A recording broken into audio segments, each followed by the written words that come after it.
সফলভাবে খুশিতে জীবনযাপন করতে প্রায় সকলেই চায়, কিন্তু দুর্ভাগ্যবশত আমাদের বেশ কিছু বাজে স্বভাব আমাদেরকে কাঙ্ক্ষিত সফলতার চূড়ায় পৌঁছাতে ক্রমাগত বাধা প্রদান করে। আর একটা সময় আমরা সেই বদ স্বভাবের প্রলোভনের ফাঁদে পড়ে নিজেদের সময়গুলো তার হাতে তুলে দিয়ে ব্যর্থতার অন্ধকারে ডুবে যাই।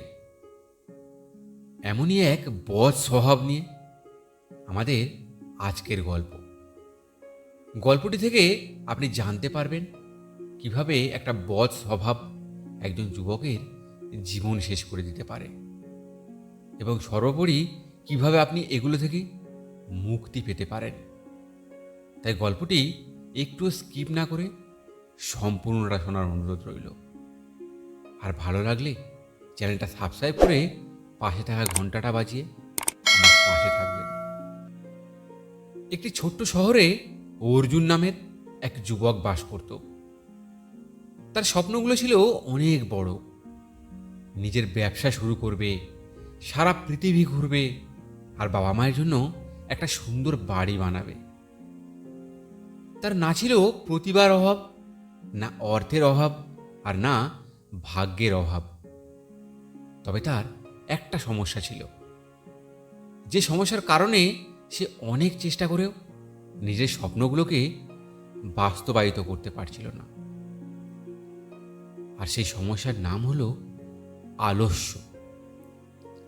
প্রতিদিন সকালে ঘড়িতে অ্যালার্ম 6টায় বাজত, আর প্রতিদিনই সে নিজেকে বলতো আর 5 মিনিট।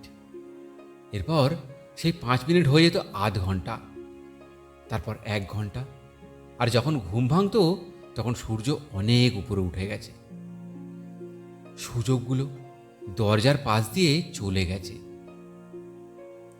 এভাবে দিন কাটতে কাটতে সপ্তাহ পেরিয়ে গেল, তারপর সপ্তাহ কেটে মাস পেরিয়ে গেল।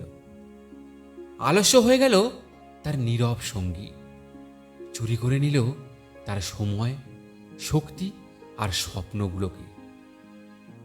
সে ঘন্টার পর ঘন্টা ফোনে স্ক্রল করত, নিজেকে বলতো আগামীকাল শুরু করব, কিন্তু সেই আগামীকাল আর আসতো না।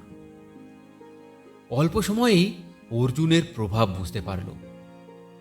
সে লক্ষ্য করল বন্ধুরা জীবনে এগিয়ে যাচ্ছে, আর সে একই জায়গায় দাঁড়িয়ে আছে।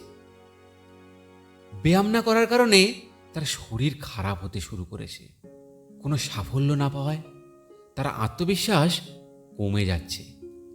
একদিন পার্কে তার দেখা হলো এক বৃদ্ধ মানুষের সঙ্গে।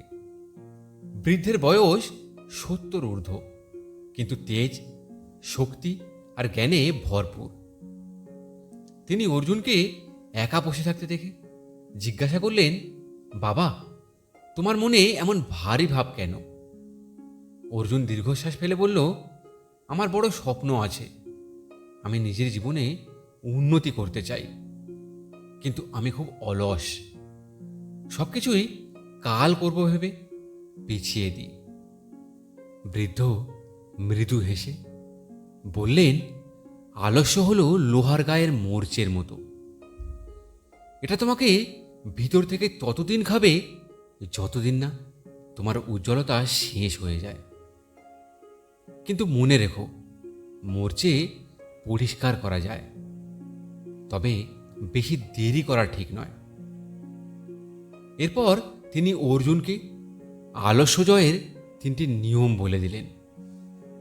প্রথমত, ছোট করে শুরু করো, কিন্তু আজই শুরু করো।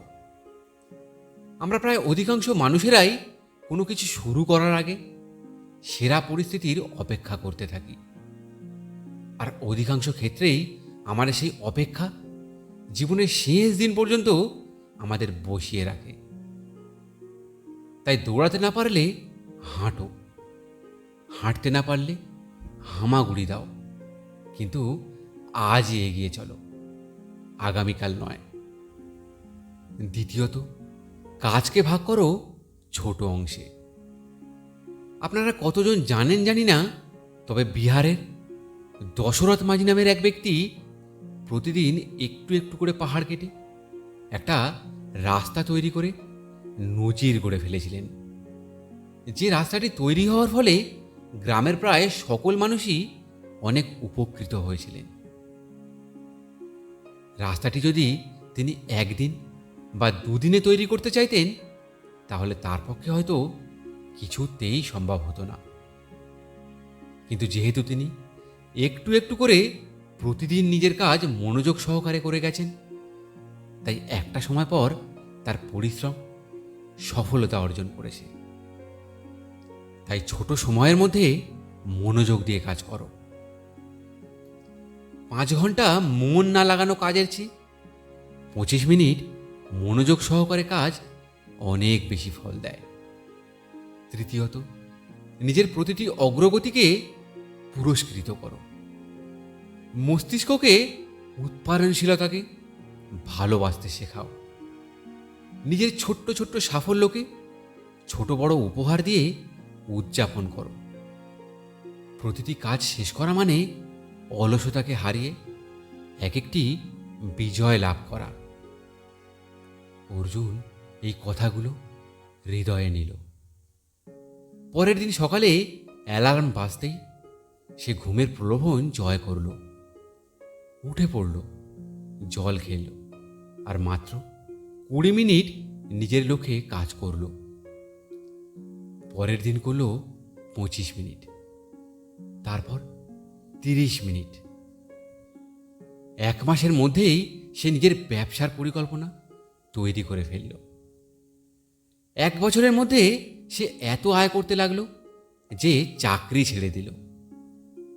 তার শক্তি ফিরে পেল, আত্মবিশ্বাস বাড়ল, আর মরচে চলে গেল। বন্ধুরা, আলস্য আসে প্রতিভার অভাবে নয়, বরং কাজের অভাবে। এটি নীরবে তোমার সময় ও স্বপ্ন চুরি করে নিয়ে যায়, রেখে যায় শুধু অনুশোচনা। ধন্যবাদ। ভালো থাকবেন, সুস্থ থাকবেন।